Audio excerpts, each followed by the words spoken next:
ادھر قریش کی عورتوں نے دف اور ڈھولک کی تھاپ پر وہی گیت گانا شروع کر دیا جو ہند نے اکیلے گایا تھا۔ عبدالدار کے سپوتوں، ہم رات کی بیٹیاں ہیں، ہم تم تکیوں کے درمیان۔ مورخ عقدی لکھتا ہے کہ عربی جنگجوؤں کے اس وقت رواج کے مطابق ایک ایک جنگجو کے لڑنے کا مرحلہ آیا۔ سب سے پہلے قریش کے پرچم بردار طلحہ بن ابو طلحہ نے آگے جا کر مجاہدین نے اسلام کو للکارا کہ اس کے مقابلے کے لیے کسی کو آگے بھیجو۔ آ میرے دین کے دشمن، حضرت علی رضی اللہ تعالی عنہ نے تند ہوا کے جھونکے کی طرح آگے آ کر کہا، میں آتا ہوں تیرے مقابلے کے لیے۔ طلحہ اپنے قبیلے کا پرچم تھامے لہراتے ہوئے بپھرا ہوا آیا، مگر اس کا وار ہوا کو چیرتا ہوا گزر گیا۔ وہ ابھی سنبھل ہی رہا تھا کہ حضرت علی رضی اللہ تعالی عنہ کی تلوار نے اسے ایسا گہرا زخم لگایا کہ پہلے اس کا پرچم گرا، پھر وہ خود گرا۔ قریش کا ایک اور آدمی دوڑتا ہوا آیا اور پرچم اٹھا کر پیچھے چلا گیا۔ علی رضی اللہ تعالی عنہ اسے بھی گرا سکتے تھے، مگر انفرادی مقابلوں میں یہ روا نہ تھا۔ طلحہ کو اٹھا کر پیچھے لے آئے۔ اس کے خاندان کا ایک اور آدمی آگے بڑھا۔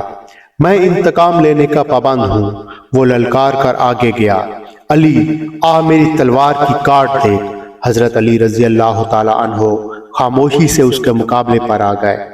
دونوں نے ایک دوسرے کی آنکھوں میں آنکھیں ڈالے، ایک چکر کاٹا، پھر ان کی تلواریں اور ڈھالیں ٹکرائیں، اور اس کے بعد سب نے دیکھا کہ حضرت علی رضی اللہ تعالی عنہ کی تلوار سے خون ٹپک رہا ہے اور اس کا مد مقابل زمین پر پڑا تڑپ رہا تھا۔ پھر قریش کے متعدد آدمی باری باری للکارتے ہوئے بڑھے، مجاہدین کے مقابلے میں مرتے گئے۔ قریش کا سالار اعلیٰ ابو سفیان اپنے آدمیوں کو گرتا دیکھ کر غصے سے بے قابو ہو گیا تھا۔ جنگی دستور کے مطابق اسے انفرادی مقابلے کے لیے نہیں اترنا چاہیے تھا، کیونکہ وہ سپہ سالار تھا۔ اس کے مارے جانے سے اس کی فوج میں ابتری پھیل سکتی تھی، لیکن وہ اپنے آپ پر قابو نہ رکھ سکا اور وہ گھوڑے پر سوار ہو گیا۔ اس نے گھوڑے کو ایڑ لگائی اور للکارتا ہوا آگے چلا گیا۔ اس کی بیوی ہند نے اسے جاتے دیکھا تو اپنے اونٹ پر سوار ہو کر آگے چلی گئی اور بڑی بلند آواز سے وہی گیت گانے لگی، جس کے اشعار یہ بھی تھے کہ تم بھاگے آئے تو ہم تمہیں اپنے قریب نہیں آنے دیں گی۔ ابو سفیان گھوڑے پر سوار تھا، لیکن اس کے مقابلے کے لیے جو مسلمان آگے آیا وہ پیادہ تھا۔ تاریخ اسے حنظلہ بن عامر رضی اللہ تعالی عنہ کے نام سے یاد کرتی ہے۔ ابو سفیان کے ہاتھ میں لمبی برچھی تھی۔ کسی کو بھی توقع نہیں تھی کہ تلوار والا پیادہ برچھی والے گھڑ سوار سے زندہ بچ جائے گا۔ ابو سفیان کا گھوڑا حنظلہ پر سر پٹ دوڑا آیا۔ ابو سفیان نے برچھی تول کر پھر تاک کر ماری، لیکن حنظلہ رضی اللہ تعالی عنہ پھرتی سے ایک طرف ہو گئے۔ اس طرح 3 مرتبہ ہوا۔ تیسری مرتبہ ابو سفیان کا گھوڑا نکل گیا تو حنظلہ رضی اللہ تعالی عنہ اس کے پیچھے دوڑ پڑا۔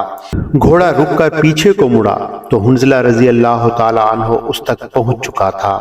ابو سفیان اسے دیکھ نہ سکا۔ حنظلہ رضی اللہ تعالی عنہ نے گھوڑے کی اگلی ٹانگوں پر ایسا زوردار وار کیا کہ گھوڑا گر پڑا۔ ابو سفیان ایک طرف جا گرا۔ حنظلہ رضی اللہ تعالی عنہ اس پر حملہ کرنے کو آگے بڑھا تو ابو سفیان گرے ہوئے گھوڑے کے ارد گرد دوڑ دوڑ کر اپنے آپ کو بچانے لگا، اور اس کے ساتھ ہی اس نے قریش کو مدد کے لیے پکارا۔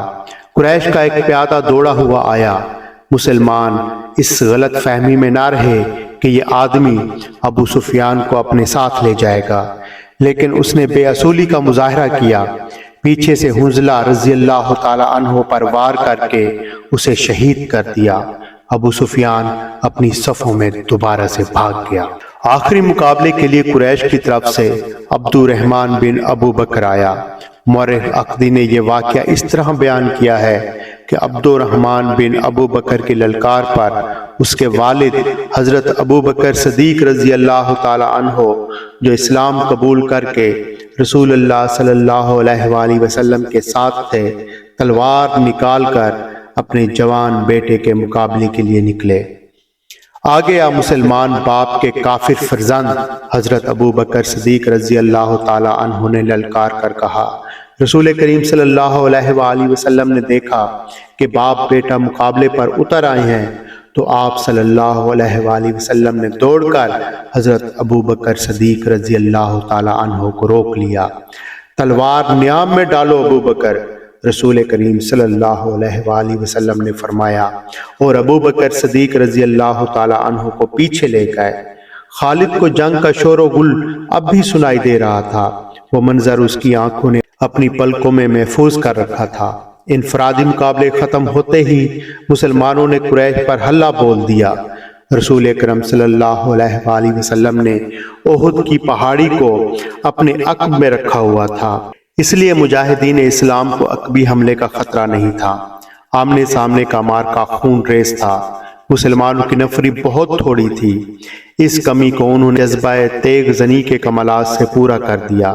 اگر قریش کو نفری کی افراد حاصل نہ ہوتی تو وہ مسلمانوں کے آگے نہیں ٹھہر سکتے تھے، وہ نفری کے زور پر لڑ رہے تھے۔ خالد کی نظر رسول کریم صلی اللہ علیہ وآلہ وسلم پر تھی۔ آپ صلی اللہ علیہ وآلہ وسلم ایک پہلو پر تھے، یہی پہلو تھا جس پر خالد کو حملہ کرنا تھا۔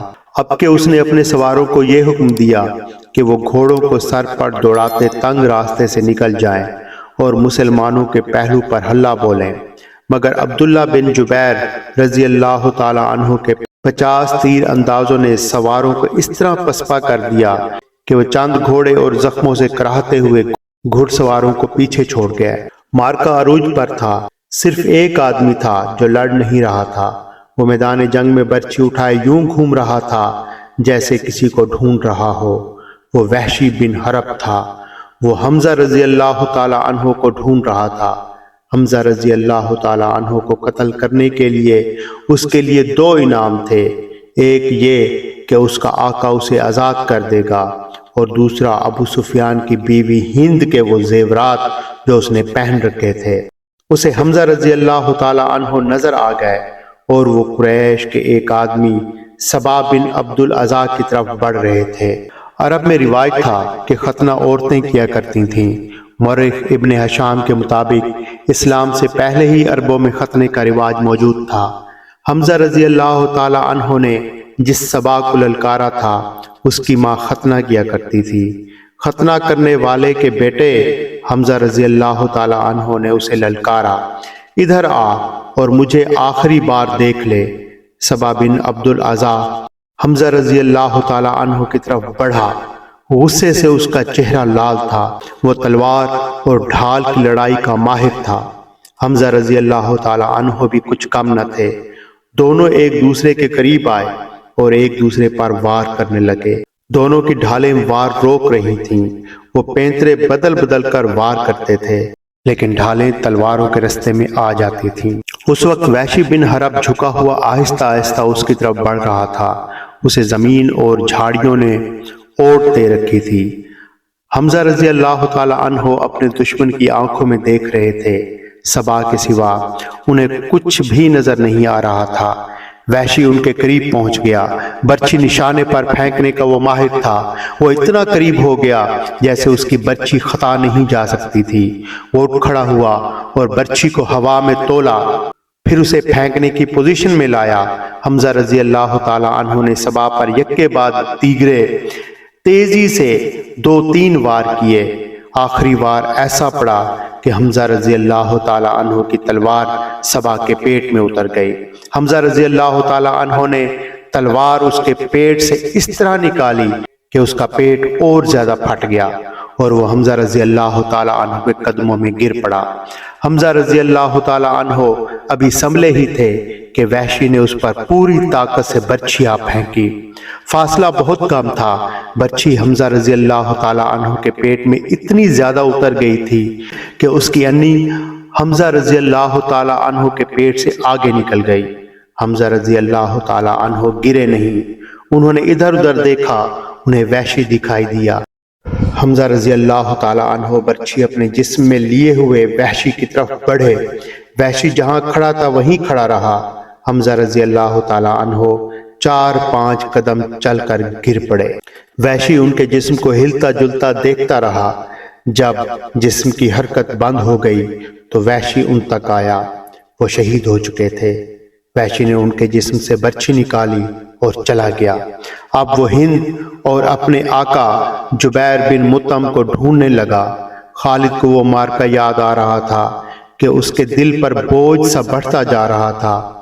اس کا گھوڑا چلا جا رہا تھا، وہ نشیبی جگہ سے گزر رہا تھا، اس لیے احد کی پہاڑی کی چوٹی اس کی نظروں سے اوجھل ہو رہی تھی۔ اسے اپنے قبیلے کی عورتیں یاد آئیں جو قریش اور ان کے اتحادی قبائل کو جوش دلا رہی تھیں۔ خالد کو یاد آیا کہ وہ معرکے کا نظارہ کرنے کے لیے ایک بلند جگہ چڑھ گیا تھا۔ اسے مسلمان عورتیں نظر آئیں۔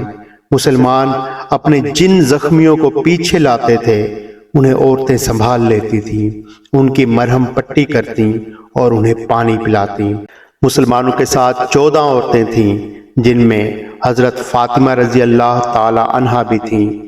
پھر یوں ہوا کہ قلیل تعداد مجاہدین کثیر تعداد کفار پر غالب آ گئے۔ قریش کا پرچم بردار گرا تو کسی اور نے پرچم اٹھا لیا، وہ بھی گرا، پرچم کئی بار گرا، آخر میں ایک غلام نے پرچم اٹھا کر اونچا کیا لیکن وہ بھی مارا گیا۔ پھر مسلمانوں نے قریش کو پرچم اٹھانے کی مہلت نہ دی، قریش کے جذبے جواب دے گئے۔ ناظرین گرامی، چینل آئی بیان پہ ہم اسلامی واقعات کی ویڈیو شیئر کرتے ہیں۔ ویڈیو پسند ہے تو ویڈیو کو لائک اور چینل کو سبسکرائب کیجیے۔ شکریہ۔